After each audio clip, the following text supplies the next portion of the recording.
nuevamente, superhumanos, a su podcast Infinite Mindset, Mentalidad Infinita. Y te saluda Pipe Ramírez desde la ciudad de Miami. Donde quiera que estés viéndonos, escuchándonos, te envío un fuerte abrazo y estoy aquí con mi compañero, socio, coequipero, amigo Blas Miliani. ¿Cómo te encuentras, amigo? Mi querido Pipe, súper contento, súper feliz. Y yo creo que estamos abarcando temáticas muy a la vanguardia, temáticas que están causando de verdad una disrupción en las personas que la escuchan porque les son útiles. Esa es la parte más importante, les son útiles, son aplicables y es una manera de traducir al español, a nuestro hermoso español, todo este conocimiento que viene generalmente en inglés. Y hoy estoy muy contento, Pipe, porque más de una persona va a compartir el podcast de hoy. Porque hoy nada más y nada menos vamos a hablar de lo que es el famoso, que se escucha en todas partes, blockchain. Y hoy vamos a llamar a este podcast el Blockchain 101. Así que, mi querido Pipe, blockchain es una palabra que hoy la escuchamos los que sabemos, los que no sabemos, los que tienen criptomonedas, los que no la tienen. Y se me ocurre preguntarte, así, comenzandito, ¿qué es blockchain? Bueno, y muy emocionado por este capítulo, Blas, como dijiste, y quiero que sepan que dentro de todos mis temas futuristas que iniciaron por allá en 2013, la tecnología blockchain apareció en el 2014 y sin temor a equivocarme, para el 2016 ya era la tecnología que predominaba en mi mente como la principal y la más disruptora de todos los tiempos, y eso hoy 2020 se está haciendo una realidad. 2021. Y tienes toda la razón, o sea, lo primero que debemos empezar a definir es qué es ese famoso blockchain, que es la tecnología que soporta el Bitcoin. Y justamente porque nuestro podcast, a pesar de que trae temas muy disruptivos, nuestro propósito es que se entiendan de una manera muy simple y fácil. Así es que blockchain, como lo traduce su palabra, cadena de bloques, es esta tecnología que nace a través de lo que es el Bitcoin. Seguro esa palabra es todavía más sonada, pero es esa tecnología. Y básicamente lo que hace la cadena de bloques es, utilizando la tecnología de criptografía que ya existía hace muchos años, o sea, encriptación, y utilizando la tecnología, el hash power, que es poder computacional a través de personas que brindan ese poder computacional, computadores, pues logró crear una forma de almacenaje de lo que es información. O sea, imagínate un libro de registros.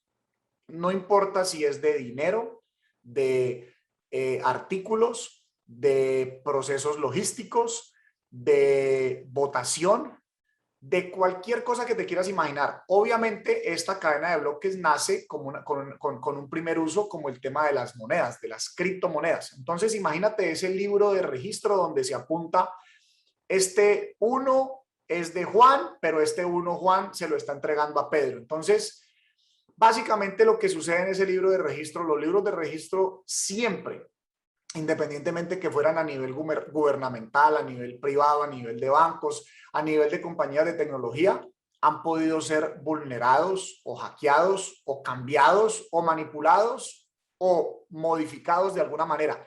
La cadena de bloques tiene la particularidad de que ese libro digital se almacena en múltiples bloques que los manejan o los proveen estas personas que están dando ese poder computacional, que lo hacen porque van detrás de una recompensa, o sea, unas fracciones de Bitcoin. Así es que blockchain o cadena de bloques básicamente es lograr múltiples registros de ese libro de transacciones en múltiples computadores que no se saben dónde están. Por eso nos referimos a esa tecnología de blockchain como que Bitcoin ni es de nadie, ni siquiera del mismo que lo creó, ni es de un gobierno, ni de un grupo de personas, ni nadie tiene control sobre él. Así es que esa para mí es, Blas, la definición más práctica y sencilla de entender lo que es cadena de bloques visto desde un libro de registros. Listo, entonces tenemos que es así como un libro gigantesco. De hecho, tengo entendido que desde la primera transacción de Bitcoin hasta la última que se acaba de hacer en este instante, todo eso está registrado y tiene una, por supuesto, la congruencia de todas las operaciones que se han hecho a lo largo de este tiempo. Entonces, esa tecnología de blockchain me permite llevar un registro de algo que nadie lo puede venir a alterar porque está en muchos computadores, en lo que se entiende como mineros, y esa persona que me presta, que me ayuda con el poder computacional, está minando y por eso él obtiene una recompensa. Entonces, esa tecnología de información se convierte en una moneda digital y de ahí nace el Bitcoin, ¿cierto? Es Ahora, correcto. Pipe, ¿qué nos hizo ir como humanidad, qué nos hizo ir como raza humana a ese punto? O sea, ¿qué está buscando o qué se buscó con los creadores del Bitcoin o los creadores del blockchain, perdón? ¿Qué se buscó hacer? O sea, ¿de qué queríamos salir? ¿Qué queríamos cambiar? ¿En qué queríamos ser disruptivos? Pues mira, yo creo que la característica principal de nosotros los seres humanos como raza viviente es que justamente siempre hemos creado, hemos tenido una capacidad de invención para superar absolutamente todos los problemas de la historia. Por Okay. ejemplo, si nos venimos desde la prehistoria, pues nuestros ancestros cuando lograron desarrollar armas o equipos, o sea, o cuchillos de palo, o sea, cualquier tipo de herramienta, pues les empezó a apalancar y eso era una tecnología, imagínate, el primero que se inventó una forma de lanza para poder cazar, o sea, eso es tecnología.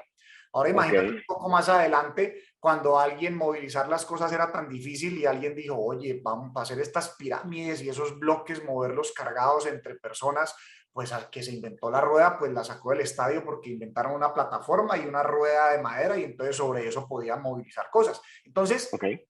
nuestra característica principal es inventar, innovar, desarrollar cosas a lo largo de la historia. Yo creo, mi forma de verlo, y esto lo cuento cuando me invitan a hacer presentaciones de lo que es el mundo blockchain, el mundo del Bitcoin, yo lo veo de esta manera. Blockchain y Bitcoin, y cuando me hablen a hablar solo de Bitcoin, no estoy hablando solo de la moneda, la parte especulativa, porque me interesa más la parte educativa, pero cuando hable de eso me Okay. estoy refiriendo a blockchain. Blockchain es una reacción, no sé si de una o de varias personas, porque ahora hablaremos de quién lo creó, pero es una reacción a algo que está sucediendo en el año 2008. ¿Qué sucede en el año 2008? La gran crisis inmobiliaria que se aceleró del 2006 al 2007, que colapsa en una crisis financiera no solo de Estados Unidos, sino del resto del mundo. Mundial, correcto. Mundial. Entonces, en ese 2008 estaba Obama como presidente de los Estados Unidos y entre Obama y el Congreso y pues todas estas personas que toman esa decisión deciden hacer unos rescates, deciden hacer una expansión monetaria nunca antes vista en la historia del dólar y hablan de alrededor de unos 800, 900 trillones de dólares para rescatar empresas Wow. que estaban quebrando, que si las dejaban quebrar, pues sucedía un efecto dominó muy grande. Entonces, para mí no es casualidad que en ese mismo 2008 sale esta idea revolucionaria. ¿Por Ya qué? te entiendo. Porque cuando vemos estos fenómenos, y aquí vale la pena mencionar esto, el 40% de los dólares que existen en circulación hoy, 2021, se crearon en los últimos 12 meses de Wow. la historia del dólar. Eso es una expansión tan grande que por eso suceden los fenómenos de inflación. Entonces, es como si tú tienes una pizza y esa pizza tú la tienes dividida en 4 partes y estás con 3 personas más. Entonces, de pronto llegan otras 4 personas y evidentemente esa pizza se puede partir en 8 pedazos. Sí, es verdad que se puede Correcto. partir en 8 pedazos, pero no quiere decir que van a quedar igual de llenos todos. Entonces, eso Correcto. es lo que sucede cuando un grupo de mandatarios de gobiernos y bancos centrales, porque esto lo hacen en alianza, esta entidad semigubernamental privada con gobierno, que toman esas decisiones de hacer estas expansiones monetarias y ellos deciden a quién rescatan y a quién no, pues terminan perjudicando a todos los que contribuimos a los pagos de impuestos. ¿Por qué? Porque te lo voy a expresar en una frase más sencilla. Si hoy si antes de la pandemia tenías $1.000.000, pues ese $1.000.000 tiene el poder adquisitivo de $600.000. Y míralo en una cifra más pequeña, si tenías $1.000 en la cuenta, esos $1.000 ya el poder adquisitivo realmente es de $600 actualmente. ¿Por qué? Impresionante. Eso genera una inflación. Entonces, en ese 2008, esto es una protesta, una revolución, una manifestación de una inconformidad a un sistema monetario que ya venía además manejándose mal. ¿Por qué? Porque Nixon en el 71 decide quitar lo que se llama dinero duro, o sea, quitar el oro como respaldo de ese papel moneda. Inmediatamente todos los bancos del mundo dicen, ay, hagamos lo mismo, porque es que ya si la gente se viene con todos esos billetes, hemos hecho tanta expansión que no tenemos cómo regresarle esos metales. Entonces, nace este protocolo de Bitcoin, de lo que es esta tecnología cadena de bloques, donde se puede decidir, y la decisión en ese momento fue hacer un suministro fijo, o sea, que nunca aumente en el tiempo la cantidad de monedas que van a existir, pero que sí tiene la ventaja, porque a veces la gente dice, ay, sí, pero entonces es limitado en 21 millones, pero eso no va a alcanzar para que lo pueda utilizar el mundo entero. Pero surprise, resulta que el dólar o el peso o cualquier moneda de cada país está dividida en 100 unidades, quiere decir 100 centavos o 100 pennies o lo que lo quieras llamar, pero Bitcoin o las criptomonedas, todas en general, se dividen en 100 millones de unidades. Entonces, realmente existen 21 cuatrillones de satoshis, se les llama satoshis, en honor a la persona que se manifiesta con ese nombre de haber creado el Bitcoin. Entonces, 21 trillones de satoshis, o sea, hablando de eso en unidades, no en las unidades. Bitcoin, sí da para que exista una economía en el mundo entero.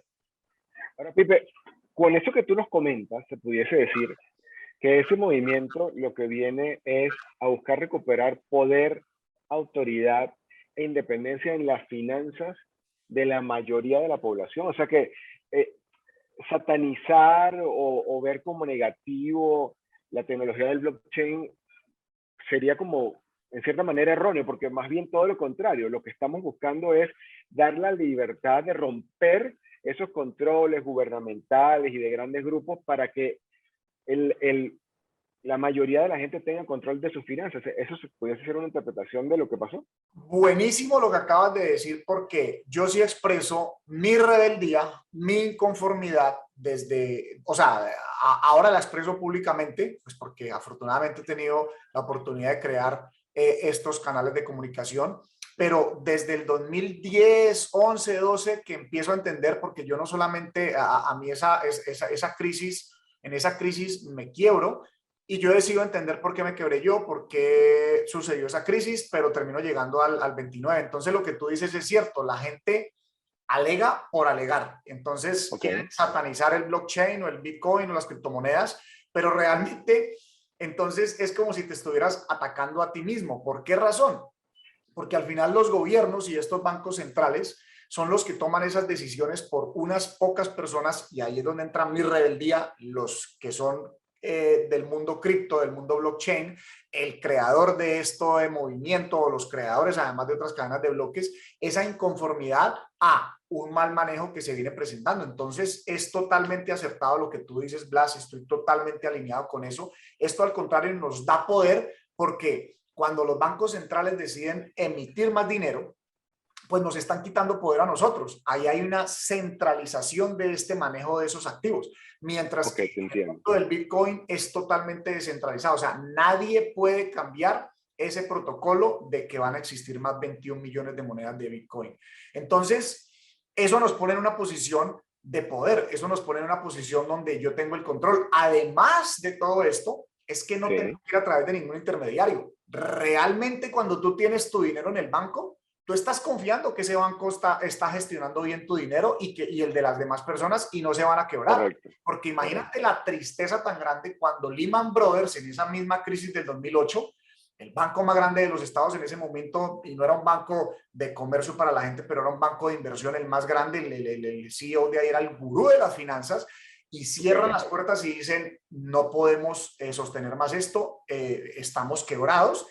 y gente con dinero haya invertido. Entonces te quitan el poder de un día para otro porque cerraron ahí, algo que no puede suceder en Bitcoin particularmente, o por lo menos cuando tú tienes el control de esas criptomonedas o de esos activos digitales, porque ya podemos empezar en esta cadena de bloques a hablar de lo que son activos digitales, propiedad digital. Pipe, para nuestra audiencia, hay dos cositas que me vienen a la mente que considero importantes de compartir con nuestra audiencia. La primera, ¿por qué? Porque esa pregunta es muy común, la han hecho y seguramente la van a hacer cuando escuchen este podcast. ¿Por qué se dice que no puedes hackear, falsificar, modificar, alterar, cambiar la cadena de bloques, y que que yo estoy interesado en invertir en criptomonedas, ya hablaremos del Bitcoin y de otras, si yo estoy interesado en invertir en criptomonedas, tengo la garantía de que no va a venir alguien y me la va a llevar y me voy a quedar sin dinero, como pasó con los bancos, con el ejemplo que acabas de poner? ¿Por qué la cadena de bloques no es alterable? Por eso a mí me gusta separar Bitcoin de todo lo demás. A pesar de que se escucha mucho hablar de Ethereum, de Dogecoin, de Solana, Chiva, de Cardano, de Chiva, de lo que te quieras imaginar, y no entrar en los detalles de decir qué me parece bien o qué me parece mal, porque me interesa es el tema educativo.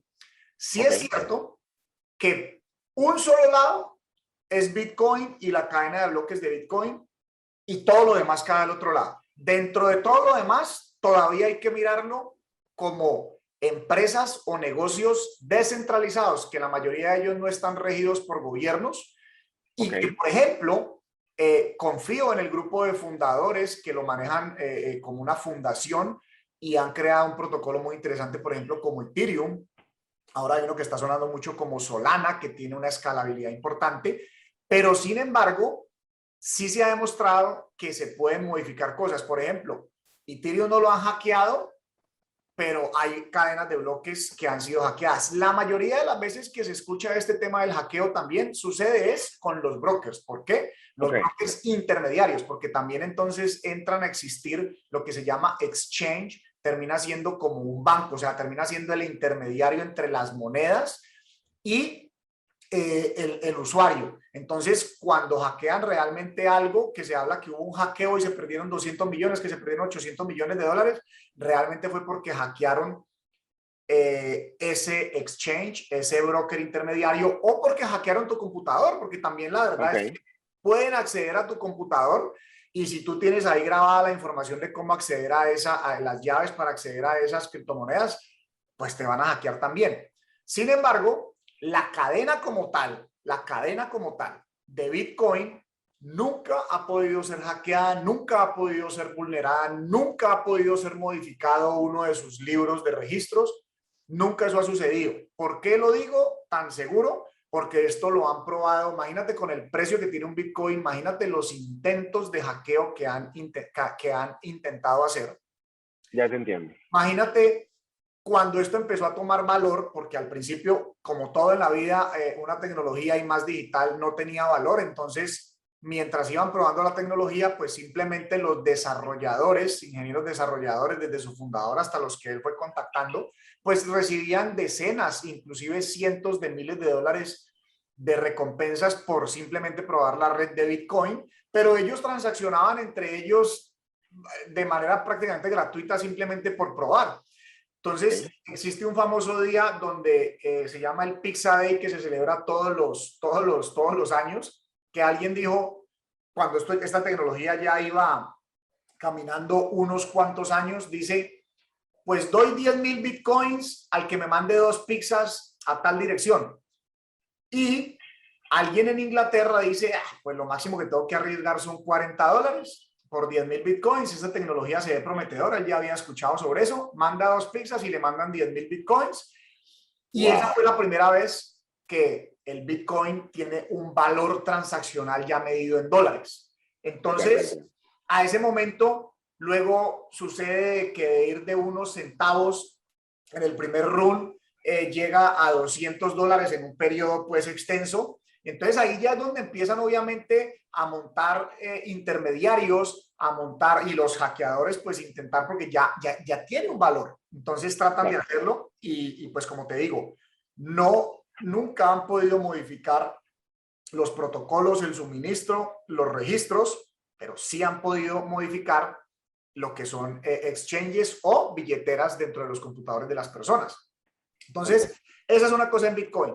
En las demás, como te digo, sí han sucedido cosas y todavía sí hay una intervención de personas, o sea, sea el grupo de fundadores o las personas que influyen o las personas que desarrollaron el protocolo. Y entonces tienes que entender que estás sujeto. Ahora, unas de menos a más. Hay unas donde Ethereum ha demostrado desde Vitalik, que es uno de sus fundadores, y todo ese grupo de desarrolladores e ingenieros que contribuyen, han demostrado hacer cosas más poderosas aún, que ya ni siquiera es un suministro fijo, sino que están quemando en la transición de Ethereum 1 a Ethereum 2, están quemando monedas. Quiere decir, hacen que dejen de existir monedas en el protocolo, entonces hacen, en vez de ser inflación, como hace deflación. los gobiernos del Banco Central, hay deflación, porque también es un error decir que Bitcoin es deflacionario, ¿no? Bitcoin tiene un suministro fijo, entonces se va a inflar su precio porque el suministro es fijo y constante.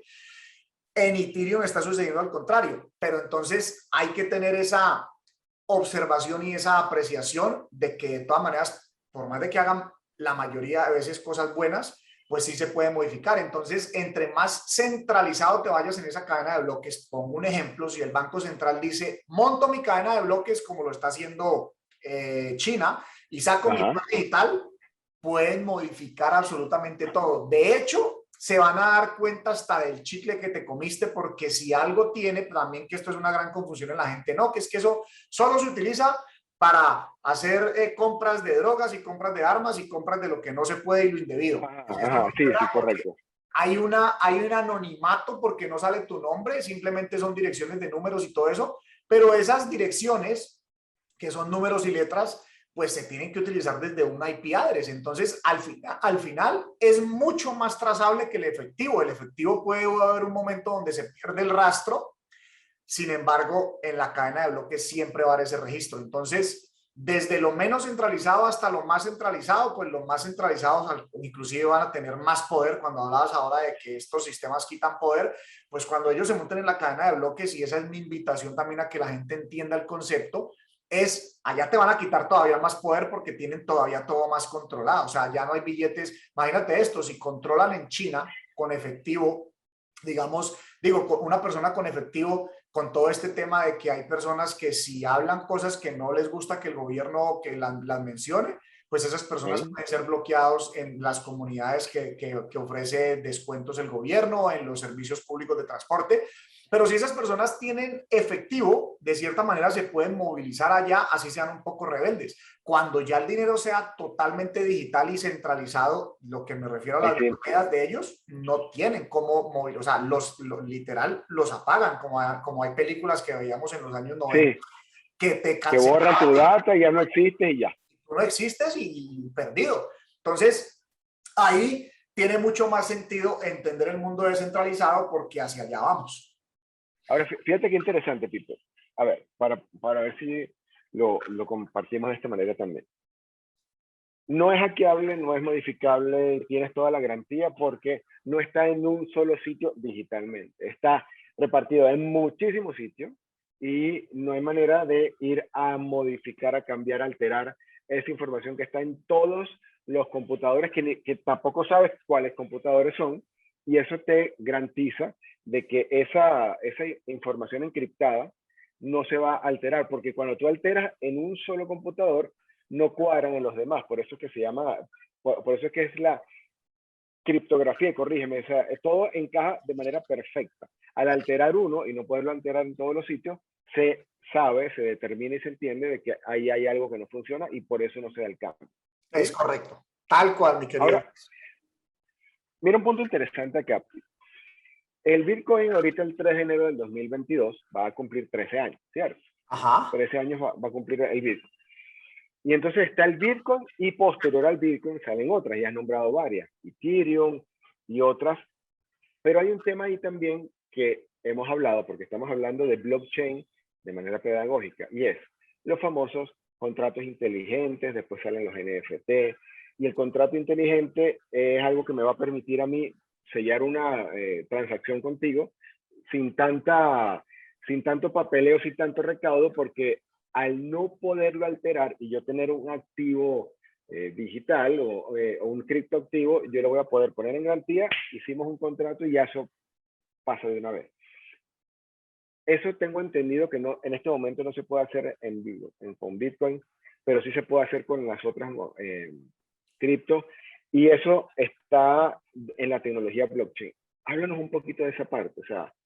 Esa parte fue la más interesante después de todos los entusiastas que conocieron Bitcoin por esos primeros años, pues se dan cuenta de que esa tecnología va mucho más allá simplemente de una moneda. Entonces, como el protocolo de Bitcoin es algo tan fijo y en esos inicios del desarrollo de la tecnología, pues esa fue la idea de que no se pudiera modificar justamente para que eso tuviera valor en el tiempo como un activo digital. Pues de todas maneras, esta gente ven la posibilidad de generar este tema de los contratos inteligentes, o sea, de que esos registros puedan almacenar cosas más allá simplemente de transacciones de monedas. Entonces es donde viene el nacimiento de Ethereum. Y Ethereum nace con el propósito de poder auto ejecutar contratos inteligentes, como tú bien lo explicaste. O sea, si yo pongo esta condición y se cumple este criterio, se auto ejecuta el contrato y las dos partes no tienen que intervenir tanto, no tiene que haber tanta intervención de otras personas o entidades en esa transacción. Podemos transaccionar de tú a tú sin conocernos, generando toda la confianza posible porque las reglas del juego están preestablecidas para lo que quieras, para lo que sea que quieras hacer.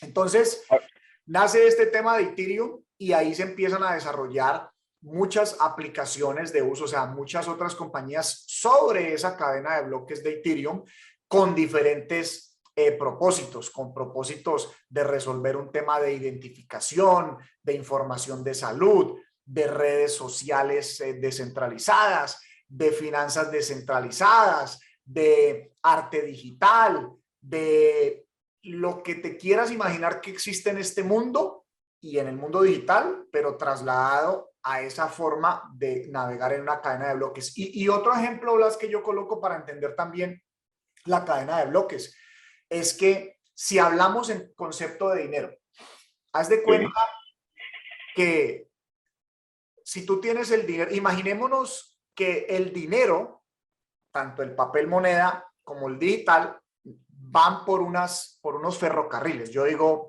hago la comparación con la tecnología de los ferrocarriles. Pero cuando tú vas con papel moneda en tu carrilera de dólares y de pronto tú dices, ay, yo quiero hacer un negocio con Irán. Pues resulta que esa carrilera tiene frenos de fronteras porque hay un punto donde Estados Unidos ni siquiera te va a dejar salir porque ellos dicen, no, papá, los dólares de Estados Unidos, y así vayas desde Venezuela o desde China que tengas dólares en otra parte del mundo, el tema del SWIFT está controlado, entonces esa carrilera la controla los grupos bancarios más grandes del mundo y le dicen, no, papá, esos dólares no pueden salir de ningún lado para llegar a Irán porque nosotros tenemos bloqueado ese país. Entonces, ok, ahí ya hay restricciones, formas de ver la vida, etcétera, y no se puede. En el mundo del blockchain, imagínate los mismos criptodólares o cualquier criptomoneda, lo que se llaman stablecoins o cualquier criptomoneda, pues también son unas carrileras, pero son unas carrileras que no tienen freno. O sea, esto abre un paso gigante que no había podido resolver lo que es el Internet en cuestiones de dinero. Siempre el Internet desde que se creó ha batallado con este tema del problema transaccional. O sea, no es fácil inclusive transaccionar con un país en África que así esté autorizado por los Estados Unidos, no tienen un sistema bancario desarrollado. Sin embargo, ya todo el mundo tiene dispositivos, no todo el mundo, pero una billonada de personas y cada vez es mayor el acceso a dispositivos inteligentes. Y esta tecnología sí está más creada, o sea, las criptomonedas al fin y al cabo están más creadas para que verdaderamente sea un Internet, un dinero en la era del Internet. O sea, ya teníamos dinero digital porque el dinero se digitalizó hace mucho tiempo, el papel moneda se digitalizó hace mucho rato. Sin embargo, con las tarjetas de crédito, con las transferencias, etcétera. Sin embargo, está demostrado de que por regulaciones de gobiernos y bancos, y además por los sistemas que tienen, esas carrileras terminan siendo obsoletas. Es como si tú tienes un pedazo de carrilera aquí en la Florida y otro pedazo de carrilera en Georgia y otro pedazo de carrilera en South Carolina, pues se frena, no hay una continuidad. Las carrileras por las que navegan las criptomonedas son ilimitadas porque no solamente pueden funcionar aquí en el planeta, sino a cualquier parte de este sistema solar o del universo que logremos llevar internet, Te básicamente. entiendo. Ahora, fíjate qué interesante, siguiendo en línea con la parte de blockchain. Yo puedo cambiar, o sea, un Bitcoin por otro Bitcoin. Yo puedo entregar este Bitcoin y después agarro otro y lo uso y tiene el mismo valor. ¿Sí? Eso es lo que se llama, son fungibles, ¿no? Corrígeme. O sea, yo Correcto. también un Ethereum y otro Ethereum. El blockchain sale también, o sea, está el soporte para algo que hoy en día está también en boga, Pipe, y son los famosos NFT, o Not Fungible Tokens. Entonces yo puedo no hablarlo desde el punto de vista de moneda, porque no va a haber intercambio, sino de cómo registrar una obra de arte única, puedo registrar una canción única, puedo ir registrando, pues, así como su nombre le indica, cosas originales o únicas, ya sea en el mundo digital. ¿Qué ventaja, verdad? ¿Qué oportunidades en línea con esto de que lo que viene a ser el blockchain más bien es devolver la independencia, el control de las finanzas y el motor productivo a todas las personas? ¿Qué ventaja me da que yo aprenda a utilizar NFT y en qué puedo aplicar NFT? Ese Aparte es de lo que ya hemos dicho. un punto muy importante que tocas aquí en lo que son las bases de entender blockchain. ¿Qué otro problema, aparte de esto que mencionábamos del tema del dinero y tomar control, resuelve la cadena de bloques? Realmente resuelve el problema de propiedad digital. ¿Qué quiere decir eso? En el Internet, en la era del Internet, desde los años 90 hasta antes de Bitcoin y blockchain, la propiedad digital no existía. ¿Por qué razón? Porque yo podía crear una pieza de arte digital y decir, es solo esta, y te la vendo, Blas, y tú decides dar Okay. $1.000.000, pero ¿qué garantía podías tener tú de que yo no enviara esa obra digital o la vendiera más veces a otras personas? Tal Porque cual. como te mandaba un email a ti, se lo podía mandar a miles de personas. En la cadena de bloques, esa transacción, cuando sale de ese registro, sea una obra de arte, como lo estamos diciendo, una escritura, un título, pues definitivamente sale de esa dirección, de esa billetera de donde se almacena hacia la otra, y Okay. es única. O sea, cuando está montada en esa cadena de bloques, esa pieza es única, no puede existir dos veces, no se puede mandar dos veces. Ya te Entonces, entiendo. eso ya nos soluciona un problema de lo que es la propiedad digital. Entonces, como tú bien lo mencionaste, se oye hablar mucho ahora de NFTs y la gente cree Sí. que simplemente es un tema de arte digital. Pues no Ajá, es ajá. así, porque fue lo que tú dijiste. Fungible, o sea, fungible tokens, toque fungible, quiere decir yo puedo intercambiar Bitcoin por Ethereum, o yo puedo intercambiar Cardanos por Bitcoins. Esos son Okay. transacciones como decir cambiar dólares a euros o pesos colombianos a pesos mexicanos. Entonces, esas son transacciones fungibles. Todo lo demás son transacciones no fungibles. Ahí entra el arte digital, ahí entra contenido en video, ahí entran películas, ahí entra tierra en un metaverso, que ese será otro tema después. Otro tema, sí. Ahí entra trazabilidad logística, ahí entra lo que tú te quieras imaginar en lo que es no fungible. ¿Por qué? Porque tú puedes tener una pieza digital, de arte digital, y yo puedo tener otra, pero tú dices que la tuya vale 1.000.000 y yo digo que la mía vale 100.000, y pues posiblemente hay alguien que pague por la tuya ese millón, y así luzcan iguales. Entonces, Te entiendo. ahí es donde nace este tema de los NFTs, Non-Fungible Tokens, y da paso a este tema de lo que es la propiedad digital después de ya haber tenido propiedad digital en lo que se trata de dinero. Acá puedes tener propiedad digital exclusiva, única, invulnerable en las otras cadenas de bloques. Esa es la razón, pues fíjate, todo me cuadra perfectamente en esto que te voy a decir. Si ya puedo tener control persona a persona de finanzas, de monedas, si ya puedo tener control de registros de lotes, de registros de contratos inteligentes, si ya puedo tener control de la autoridad o de la intelectualidad en la creación digital, ¿sí? Es a raíz de eso el comentario que se hizo de que el blockchain nos iba a revolucionar la vida incluso más que el internet, porque nos abre una serie de posibilidades que no, ni siquiera se podían soñar ahorita, que ya hoy día son realidad, ¿cierto? Ahora, ya para finalizar el podcast, estamos de verdad súper interesante y ya estamos llegando al final.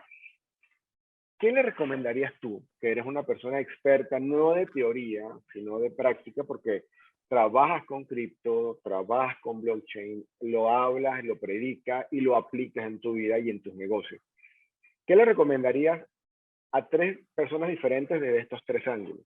El que no conoce nada y que hoy es la primera vez que nos ve o escucha el tema de blockchain, ¿sí?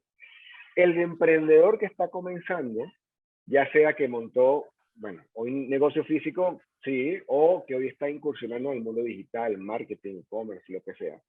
O ese empresario que ya tiene tiempo, que ya tiene varios emprendimientos, varias empresas, que maneja un grupo de personas. ¿Qué le recomendarías específicamente el tema de blockchain a cada uno de ellos en este momento? Esa es una de las preguntas que más envían a mis redes sociales o que me la hacen en vivo y en directo cuando son charlas del mundo cripto. O sea, va como, ok, Pipe, y entonces estos $1000, ¿en qué los debería invertir? Y ahí es donde yo le digo a la gente y la gente queda un poco decepcionada. Yo le digo, educación. Entonces, porque es que cuando nos dejamos llevar del impulso, por eso hay gente que tiene tan mal sabor del mundo cripto. El mundo cripto es un mundo súper volátil, es un mundo al que debo atribuir resultados de 7 cifras en los últimos 2 años en mi caso personal. Es un mundo al que debo atribuir resultados de ya estamos cerca de las 8 cifras en un fondo que yo manejo de cripto, pero cuando no se entiende es que la gente tiene estos malos resultados porque hay una volatilidad extrema. ¿Por qué? Correcto. Justamente porque es un mercado no regulado. Me encanta la volatilidad de este tema porque es justamente el que permite crear oportunidades muy grandes. Sin embargo, esa no es la parte más importante. Es que cuando entiendes que es una tecnología en desarrollo y ahí es donde entra la educación, yo lo primero que siempre, o sea, estoy obsesionado en recomendar un libro y no es el mío, pero también se lo deberían de leer, Recablea tu cerebro. Por cierto, bestseller en Amazon. Gracias, gracias, mi querido Blas. Pero lo primero, un libro que estoy obsesionado en recomendarle a la gente es El Internet del Dinero de Andrea Antonopoulos. Y ese libro fue escrito, creo que 2011 o 2012, por ahí muy cerca, o sea, fue muy reciente, un par de años después de que salió Bitcoin. Andrea Antonopoulos es, para mí, el mayor evangelizador de la tecnología Bitcoin. Le molesta bastante cuando le hablan de dinero, porque entonces dice, si me estás preguntando por especulación, entonces no has entendido nada de esta tecnología. Y es una persona que además tiene un background en los nacimientos del Internet. Entonces entiende muy bien y explica todos esos ejemplos sencillos que yo traigo de los ferrocarriles, de la transición del transporte, a veces cuando hablo cosas de futurismo. O sea, en gran parte él ha influenciado mucho la forma de cómo comunicar esto, porque es que hay unos expertos en blockchain y te explican la parte técnica y de todas maneras la gente no queda entendiendo ni pepino. Mientras que si tú creas un contexto incluso desde qué es dinero y por qué nació el dinero es la forma de primer lenguaje de la humanidad. O sea, cuando ni siquiera teníamos un lenguaje articulado, había una forma de transaccionar que está demostrado en capas escritas en las primeras civilizaciones, porque ha sido una forma de expresar valor de cosas entre los seres humanos. Entonces, ese libro, El Internet del Dinero, te crea un contexto muy importante. Ayer un gran amigo mío, una persona, un CEO reconocido de Latinoamérica, CEO de la empresa Pearson, muy amigo mío del colegio, me decía, Pipe, es que no entiendo este tema de alguien pagar por un yate $540,000 en un yate digital. Y explícame ya esto porque esto se me está volviendo un rollo en la cabeza.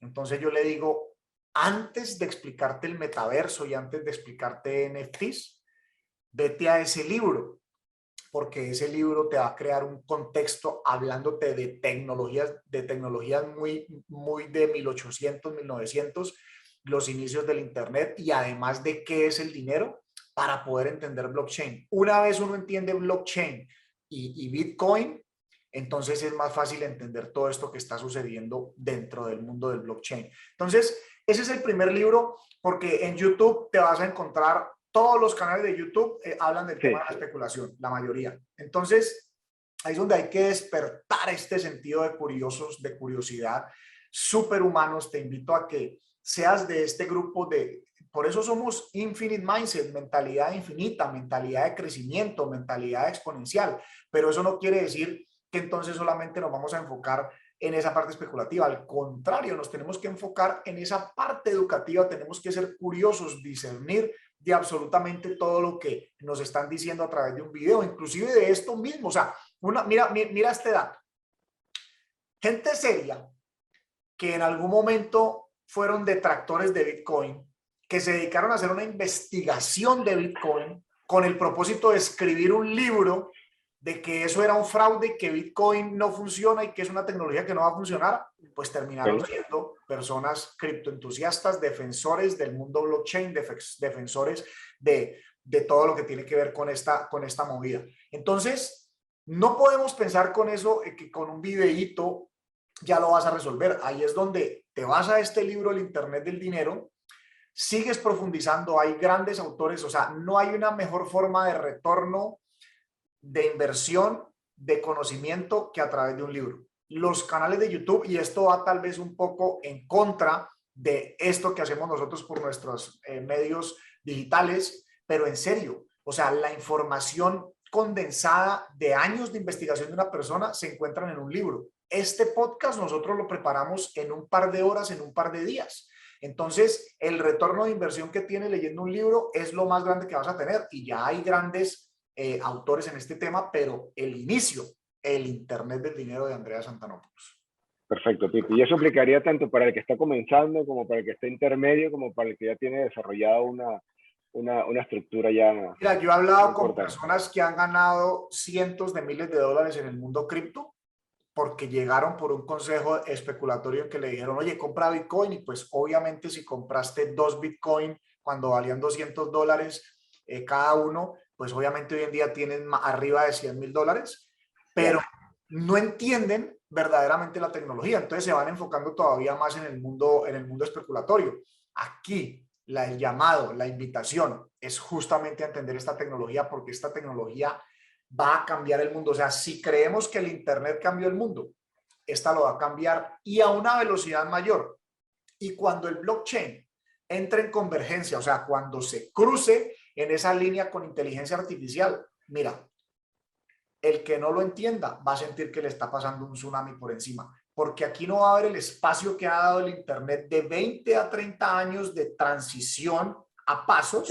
Esto va a ser una transición que va a tomar fácilmente 5 años en que suceda muy rápido lo que vimos suceder del 95 al 2015, en solo 3, 4 años. Entonces, para mí existen dos tipos de compañía, las que están en blockchain y las que van a desaparecer. Y eso no va a ser más allá del 2027, 2030.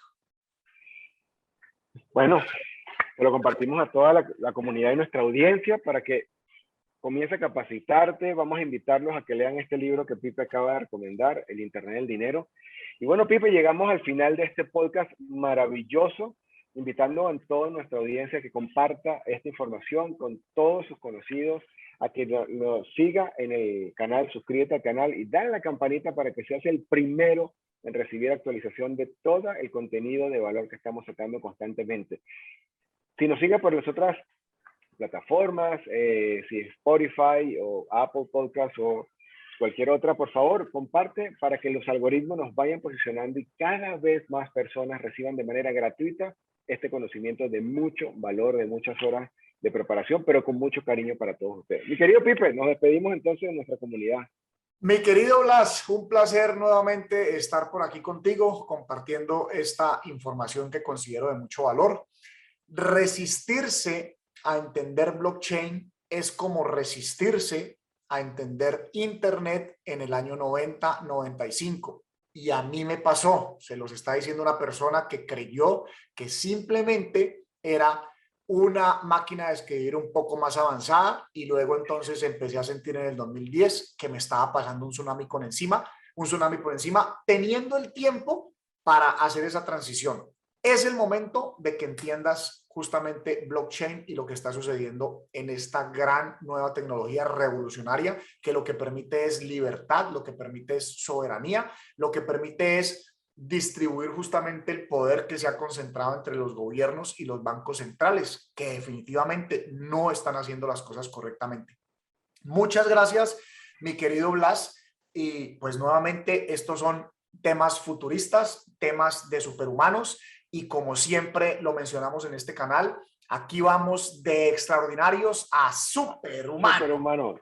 Nos vemos pronto, Saludos, amigos. nos vemos. Saludos, audiencia, abrazos.